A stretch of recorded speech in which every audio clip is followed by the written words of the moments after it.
Good morning, lovely people.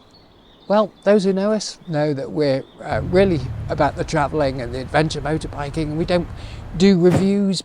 While there's a short break in the season because we're just finalising our plans for this year, which by the way are looking good, the most requested video that we've had has been what we carry on the bike for our travels.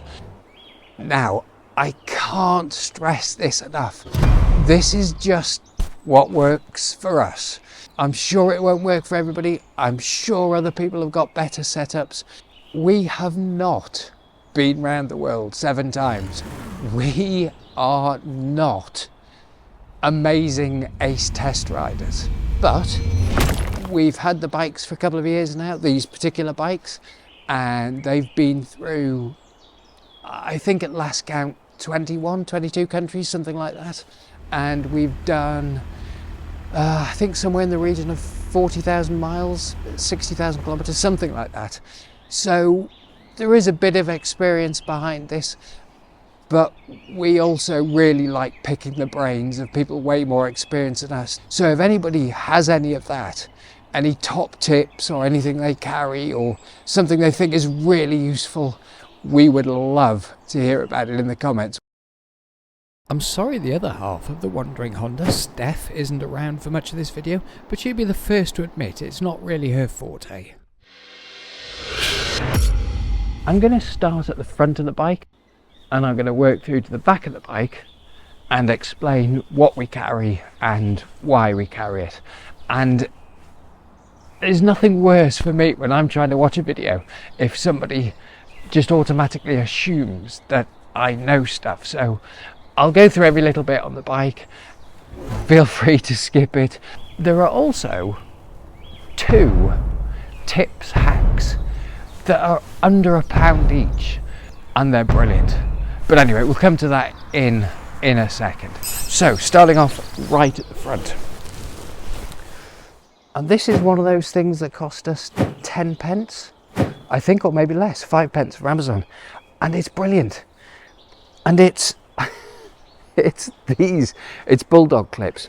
So we each have a couple of these, and we use them for ferries and toll tickets and anything where you get a bunch of paperwork that you're trying to shove somewhere. All we do is we just clip it to the inside of the windscreen. Moving on to the little bags on the side that people ask us about. So these things, they're super light, I mean really light, and that's why we keep them in here. So the first bag, if I just undo it, it's just a cheap cover.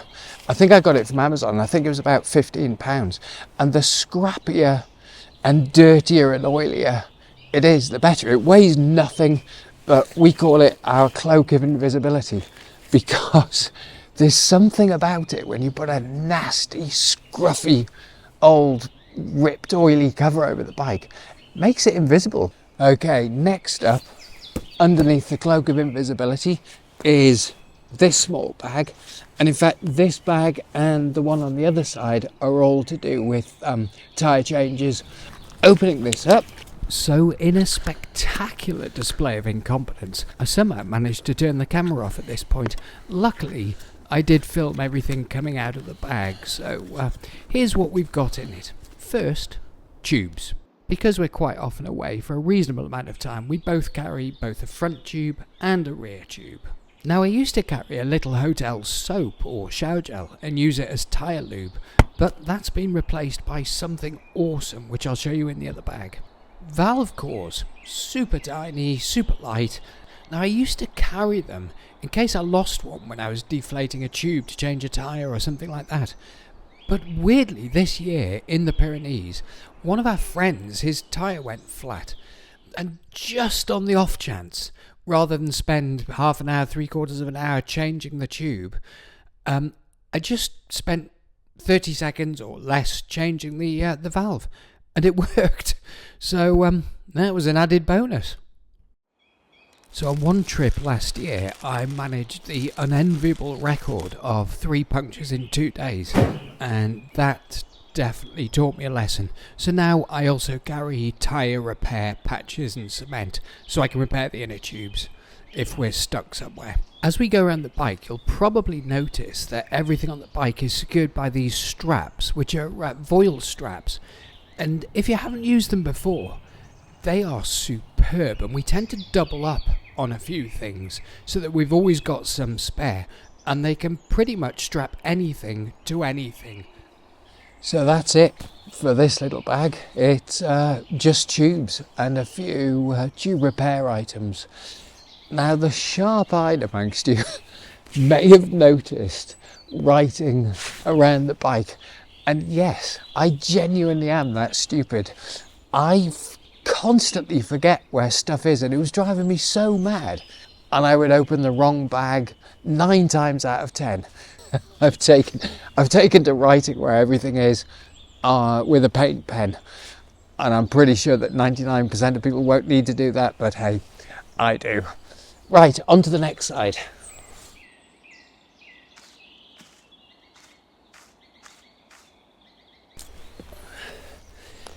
Exactly the same setup in terms of bag. First thing, this. It's a toe strap, effectively, just a very strong piece of webbing looped at either end, and we use it to drag the bikes if they're in a difficult situation. You can just, well, in fact, we used it in the Pyrenees very recently when I got stuck. And I probably could have got out using the bike, but just to save the clutch, throw this around the front forks and give it a yug, or poor old Steff gives it a yug, and it just helps out it comes. We've used it in South Africa to tow a bike. It just seems to come in handy everywhere. Next, a dry bag. Which never seems to keep anything dry, so just like the other side, also a plastic shopping bag. Okay, this stuff. I wish somebody had told me about this earlier. It's magical. Basically, it's the tyre loop that professionals use. I am a real klutz, and I regularly pinch tyres when I'm changing the tubes. But this stuff, you almost don't need irons. I'm exaggerating, but it's so slippy and the tyre goes on brilliantly. And since I've been using it, I haven't pinched a tube. So yeah, I no longer carry the hotel soap and shampoo and stuff. This stuff is ace. Tyre irons. They're super light, they're super strong. As you can see, very compact, and there's something about the shape that I find really easy to use, and I tend not to pinch tubes with these, whereas with the other ones, I definitely do. Eastbound tyre changing kit. There's versions for various different bikes. It is ultra lightweight, and it's now the only tools I carry for changing both front and rear tyre. So this is a bag of bits that we carry, and it varies depending on how long we're away for. If we're away for a reasonable amount of time, or maybe we're going to be travelling a bit more remotely, there are a few bits added to this, which is a clutch pack, which I'll show you in a minute. So I mentioned a clutch pack, and I just thought I'd show you the size of it. So pretty small, pretty light, and if we're going anywhere for any length of time, I tend to throw that in just in case. But sometimes if you can carry a spare part and somebody else can do the work, it's really useful. On our way through the Balkans, or on our way to the Balkans in Germany, I had a leaky front fork seal, and that delayed us by, I think from memory, sort of 5 days or something. Basically they had to order the part in and all the rest of it. Whereas now, carrying a fork seal, it's just super easy. It might just save us being delayed a week or 2 weeks. Other stuff that we carry? A bag of bolts that basically are for this bike. Fuses, brake pads, front and rear, little tiny tub of tyre grease, and that's it for this little bag. The only other thing I completely forgot to mention was, if we're planning to be away more than sort of 6,000 or 8,000 miles, obviously there's also an air filter and oil filter that we throw in there. Okay, I think the question we get asked most, without any doubt, about the kit on the bike is to do with the navigation that we use. But it's basically a Samsung Tough tablet, and we use an app called Guru Maps, which is brilliant. It works offline. You can download maps for pretty much anywhere in the world. It's very easy to put GPX tracks on, which is what we use a lot of the time. And yeah, that's our solution. So as well as doing road, it also does tracks and things. The Tough tablet is mounted in a RAM mount, which is specifically for that tablet. And then we just use a RAM mount connection to connect it to the bike, and we plug it into a USB port we've got. It's been very reliable. It's nice and big. It's easy to read. It's super easy to put the tracks onto. So yeah, so all in all, we're quite big fans of the tablet version of navigation as opposed to a dedicated GPS, but each to their own. Okay, ridiculously useful travel tip for under £1, number 2. First one was bulldog clips. Second one is this thing here. So it's a piece of elastic that we've put around the seat, and basically it was because every time we got to a toll booth or a passport check area, border crossing, a ferry booth, anything like that, you take your gloves off because to get your paperwork out, and then you put them on your seat, and then if you're klutzy like me, they fall on the floor. I don't think so much for Steff because she's not as klutzy as me, but with this you just stop, take your gloves off and tuck them into this little elastic loop and they don't go anywhere. Yeah, I think that bit of material cost us about 10p from Amazon. Winner. So this is the luggage system that we use. We'll show you a few of the small bags that we use and what we carry that are specifically sort of set up for adventure traveling. If there's any interest in what we carry for our camping setup, then we'll certainly get around to doing another video for that if people are interested.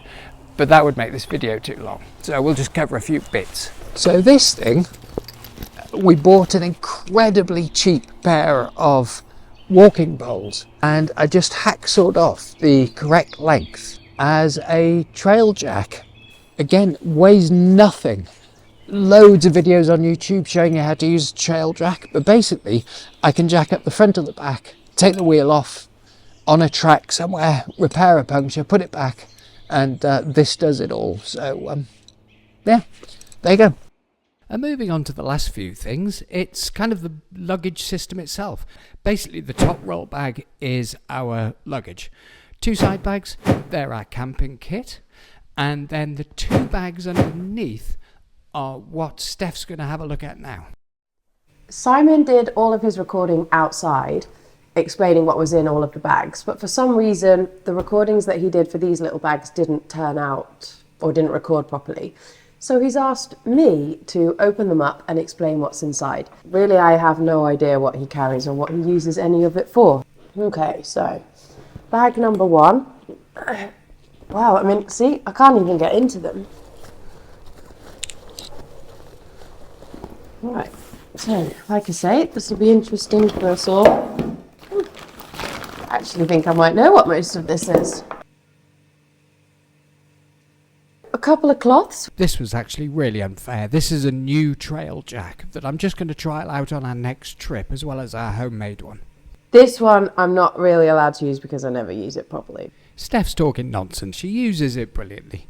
The size of this gauge has probably got some of you raising your eyebrows. It is a bit of a luxury item, and I do also carry a little tiny pencil gauge, but I just like the fact we get an instant pressure readout on that, and it also has an air release button, so I don't have to faff around getting exactly the right pressures. I know that these are tie wraps. Tie wraps and duct tape can fix pretty much anything. And we all know that to be a universal truth. Chain wax. Again, pretty sure I know what this is as well. I'm actually impressing myself. I don't know the technical name for it, but I know we use it to re-inflate the tyres. I've wired directly to the battery a connector that just tucks up underneath my seat that I can just pull it out from underneath in literally seconds, and that connects to the compressor. And then I know what these are for. These are for when we get wet boots, and then we put these over our dry socks so that our dry socks don't get wet again when we have to put our wet boots on again the next day. Yeah, I mean, I'd completely forgotten they were in there, if I'm being honest, but freezer bags. They are very, very handy for wet boot days. Okay, so little bag number 2.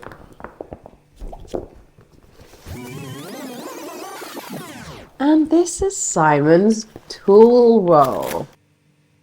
And I think it may well be the world's most boring video if I actually went into all the tools in the tool roll. Suffice it to say, I've got stuff, bits and bobs. Well, that's it. I hope that's given you an insight into some of the stuff we carry. We didn't go into any of the details about the personal stuff we carry or the camping kit or anything. If that is of interest, do drop us a comment. Or in fact, if you have any favourite things that you carry or any top tips or hacks that you have, we would absolutely love to hear them. So really, it just remains for me to say goodbye. And goodbye from me. Thanks very much.